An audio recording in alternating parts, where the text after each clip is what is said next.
So you might have heard of this YouTuber called Sniperwolf. She's been in the news a bit. She's been active, you know, she's done a few crimes. And to be honest, the way it's been looking, it's almost as if she's trying to cover for something. And after revelations that have come out in the last couple of days, this might be true. Because her behaviour, it's been crazy. And if you add this context to this behaviour, it kind of makes sense. Because honestly, the whole time this has unfolded, it makes no sense that someone would act this way out of choice. And knowing that this might all be a method to hide her darkest secret, honestly, it kind of rationalises everything. So for a brief overview, because I'm sure you've heard none of this before, Sniperwolf, she's done some stuff. Her content has never been respectable or good. I mean, don't throw stones from glass houses, but you know what, I'm going to do it anyway, is what I would say if I was Sniperwolf, but I'm not. I'm joking, so probably sub. But her content, it kind of went under the radar for years. And then eventually, a YouTuber called jacksfilms, he's a small creator, you might know him, but he came across her content and I guess he satirised it for a long time. And she was not happy about this. She was not happy about having a light shone on her predatory content practices. So after this, obviously, she wasn't happy. She made a really polite request to talk to him. Nah, I'm only joking.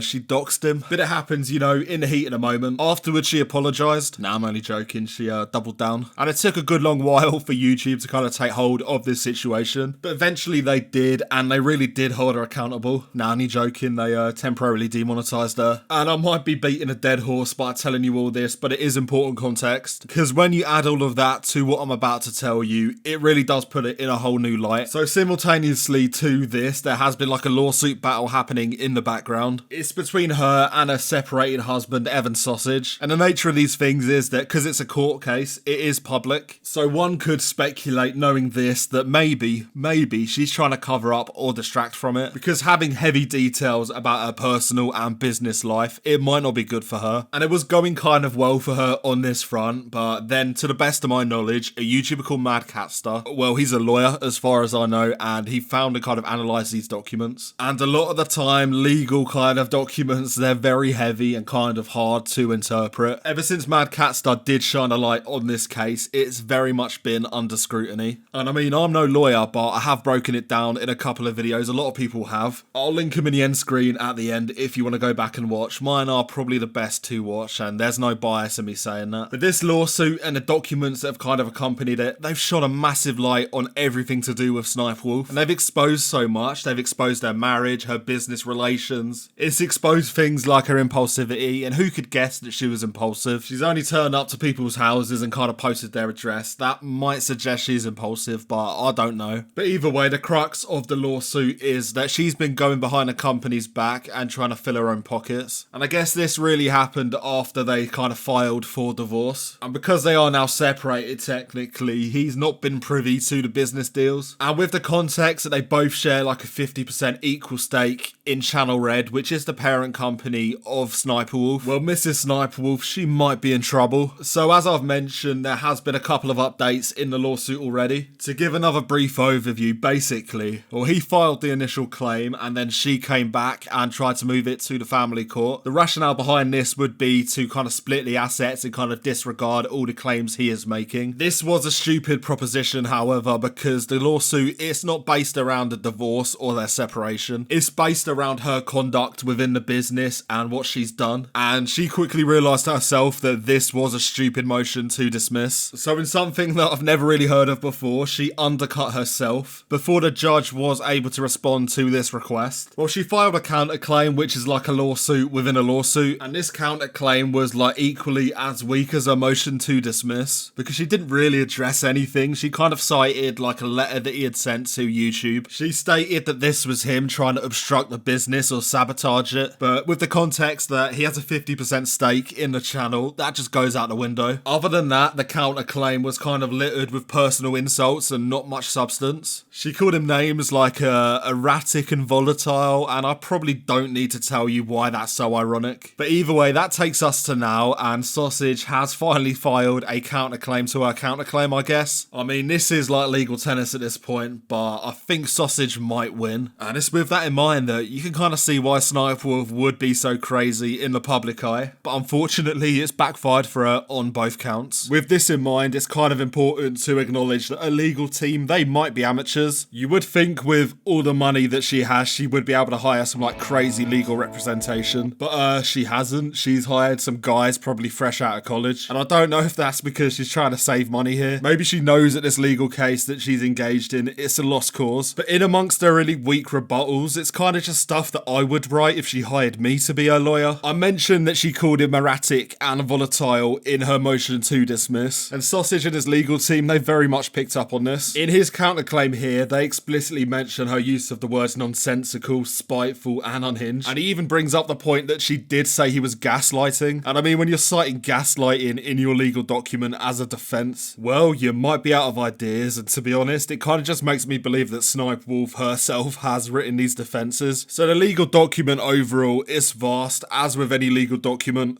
I feel like that's kind of the point, you know, if you hide details within like a wall of text, people might miss them. If you want like a really in-depth, like detailed look at the document and all the details and the legal implications, I've mentioned him before and I'll mention him again. Madcatster is your man for that. I mean, his video kind of unpacking and analysing this document is 35 minutes long. And I think that detail alone is testament to how hard these documents are to unpack. So if you are interested in that, I'll link his video down in the description below. I think either way, it's worth checking out after you finish this video, but don't check it out now, check it out afterwards, alright? So the main findings from the lawsuit, which is, in my opinion, probably all you need to know without delving into the full details. First, Sausage wholeheartedly kind of disputes the claim that it should be in family court. And I mean, this comes as no shock. This was the claim that Sniperwolf undercut herself. Yeah, we're not dealing with a divorce here, we're dealing with like a business situation. So if it was to go to the family court and they were to kind of take that route, it's implied that the assets would be split 50-50. And I think that's exactly what Sniperwolf wants, but it's not what she's going to get. And hopefully that doesn't piss her off too much, because she will just start turning up at people's houses again. But the overriding point here, in amongst all of the legal stuff, is that Sniperwolf, she does not have a leg to stand on here. Everything she offers in defense is kind of speculative in nature. And all she's done here, to be honest, is jab at Sausage. And while it's kind of funny, it's just not good enough for a defense. Another thing that he does cite in his defense is her taking of brand deals on the side. And her take on this is actually hilarious. This was one of the main catalysts of the lawsuit in the first place. She was taking brand deals on the side and not telling him. And she wasn't giving him any of the profit either, so obviously he was pissed off. And this is one of the instances where her frankly pathetic attempt at sleight of hand is kind of exposed, because she's claiming that because she pocketed this money, it is benefiting the brand. But obviously it's not, because she is going against every single prior agreement she has made. But she herself is making money, so I guess that overrides everything else. I don't want to coin a term here, but that is so Sniperwolf. And her perspective and her legal team's perspective on this is in line with everything we know about her. And just in case you still weren't convinced, there is yet another instance of this happening in this very same lawsuit. In her motion to dismiss, she basically said there was no explicit agreement that she couldn't go and make a new channel. But this is a very stupid point, and Evan Sausage and his legal team obviously picked up on this, because one of the main principles of the agreement they had is that they couldn't damage the company. But this is a hilarious statement, because what she's done, it hasn't damaged the company on one front, it's actually damaged it on multiple. First, obviously financially, they have taken away money from the brand. By virtue of pocketing the money, it's not going to channel red, so she has damaged it financially. And secondly, her actions have caused a massive hit on the reputation side, because with the amount of scrutiny that the company and her have got through what she's done, well, a Sniperwolf brand, and by virtue of that channel red, it's leaking money and subscribers. So honestly, I have no idea how her and her legal team have come to this conclusion. Like, I would expect this level of intellect from Sniperwolf, but from the legal team that she's bought to kind of defend her in court, this might be a new low. So it's with everything that I've said today that she is undoubtedly done on this front. If Sniperwolf manages to muster up any convincing or compelling kind of opposition to everything that's being said, well, I'll let you know on this channel, but really, don't hold your breath. I don't think it's going to happen. And she really has dug her own grave here, and it's with that I have no doubt that to some degree, she is trying to cover this. I mean, that's no like groundbreaking statement. Obviously, nobody wants their personal affairs kind of put out to dry in front of everyone. But her behaviour recently, it would stand to reason that she is at least trying to detract from the attention on the lawsuit. And I mean, if that was her motive, it was a stupid one, but I would not put it past Sniperwolf. And at this point, the only thing kind of in her corner is the fact that legal proceedings take a long time. If she drags it out long enough, enough, the Sniperwolf channel might be dead anyway, so at that point, does it really matter? We'll have to see, and to be honest, I don't see it get any more interesting than it currently is. This topic is definitely on the decline, and it's with that the lawsuit probably will fade into obscurity. But we'll see what happens. If anything does happen, I will cover it on this channel, so be sure to drop a sub, drop a like and a comment, tell me what you think, tell me if I have missed anything in this video. And again, check out Madcatster, he did do the most comprehensive overview of this part of the lawsuit. To be honest, at this point, he's single-handedly holding up the commentary community, and long may it continue, we need you, brother. But yes, with that the video is over, thank you for watching, and now I'm gonna go sue my ex-wife in a bit.